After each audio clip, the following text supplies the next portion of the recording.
आपल्याला घाट उतरताना आहे ना, घाट उतरताना नेहमी तिसऱ्या गिअरवर उतरायचा. दुसरी गोष्ट, पळवायची नाही गाडी, कारण की उताराने ऑटोमॅटिक गाडीचा स्पीड असतो, तो पकडला जातो.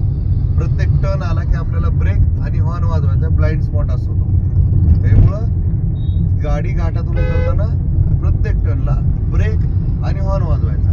गाडी पळवायची नाही. गाडी उतरताना 30 ते 40च्या स्पीडने उतरायची आणि घाट चढताना आपल्याला गाडी दुसऱ्या गिअरवर चालवायची, जास्त पळवायची नाही आणि टर्नला ओव्हरटेक करायचं नाही. घाटला कधीच ब्लाइंड स्पॉटला ओव्हरटेक करायचं नाही, ते दिसत नाही, कारण की डबल ओव्हरटेक करतात आपले लोक. आणि रात्री अंधारात घाटात गाडी चालवत असताना हॉर्न आणि लाईट या दोन्ही अप्पर डिपर लाईट द्यायच्या, म्हणजे पुढच्या माणसाला कळतं की पुढून गाडी आली. दिवसा हॉर्न ओके, पण रात्री हॉर्न पेक्षा लाईटचं महत्व जास्त, म्हणून अप्पर डिपर प्रत्येक टर्नला करायची आपण गाडी.